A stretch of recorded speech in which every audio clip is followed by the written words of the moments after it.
Bonjour les castors! Bienvenue dans cette première vidéo sur les astuces zéro déchet. Le principe, ça va être de vous présenter en quelques minutes les différentes alternatives pour remplacer un type de déchet. À vous ensuite de faire l'autopsie de votre poubelle pour savoir de quelles astuces vous aurez besoin. J'avais pas prévu de sortir les vidéos dans cet ordre-là, je voulais commencer par des choses simples qui nécessitaient pas de bricolage, pour éviter de faire peur aux gens qui pensent qu'on a forcément besoin de temps pour passer au zéro déchet. Et puis l'actualité étant ce qu'elle est, j'ai décidé de faire l'inverse.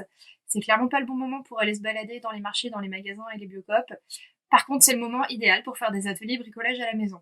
On va donc commencer par un objet qui certes ne représente pas beaucoup dans nos poubelles, mais qui est devenu un véritable symbole du mode de vie zéro déchet, l'éponge Tawashi. Les éponges en général, on les utilise pour faire la cuisine, le ménage et pour diffuser des pubs trop mignonnes sur la vie amoureuse des garçons. Nos éponges traditionnelles sont synthétiques, on va les jeter dès qu'elles partent en morceaux en général. Elles ont donc une durée de vie assez limitée et en plus ce sont de vrais nids à microbes.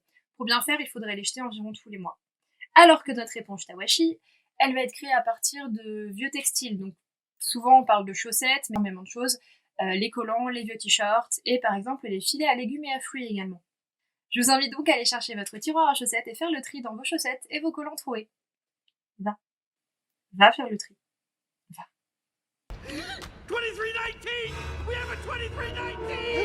De nombreux tutos vous parlez d'une base de planche avec des clous. Personnellement, j'utilise une simple boîte, alors je donne la forme que je veux, sur laquelle je vais mettre des pinces à linge. Je mets autant de pinces à linge que j'ai envie et je prends la forme que j'ai envie en fonction de la taille que j'ai envie de donner à mes éponges. Pour le tuto en eux-mêmes, il y en a déjà énormément de très bien faits sur la toile, donc je vous en mets en description.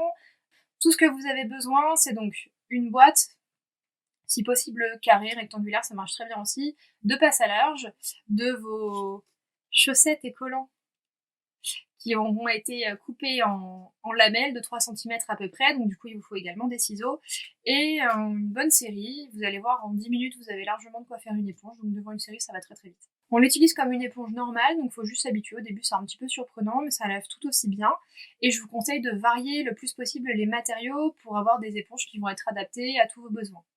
L'avantage des éponges Tawashi, mis à part valoriser vos déchets textiles, c'est aussi qu'elles vont être lavables en machine à 60 degrés. Comme on le disait tout à l'heure, les éponges traditionnelles ne sont pas très hygiéniques, ce qu'il faudrait les changer tous les mois pour que ce soit le cas. Là, l'avantage, c'est que ce sont des éponges que vous allez pouvoir garder tout le temps et qui vont être plus hygiéniques que celles que vous aviez avant. Tant que vous y êtes à trier vos chaussettes et vos collants troués, je vous invite aussi à mettre de côté les serviettes éponges, les draps, les vieux torchons, tout ce qui va pouvoir être réparé et réutilisé pour remplacer vos sopalins. Si vraiment l'atelier tressage de chaussettes c'est pas pour vous, sachez qu'il existe également des éponges naturelles qu'on peut trouver dans tous les magasins spécialisés et également des brosses en bois ou en bambou. Vous allez pouvoir juste changer la tête, ce qui limite les déchets. Voilà pour cette première petite vidéo, j'espère que ça vous a plu. N'hésitez pas à mettre dans les commentaires si vous avez d'autres astuces, si vous avez des questions également, si vous avez des envies pour les prochaines vidéos. Et d'ici là, prenez soin de vous, prenez soin de vos proches, restez à la maison.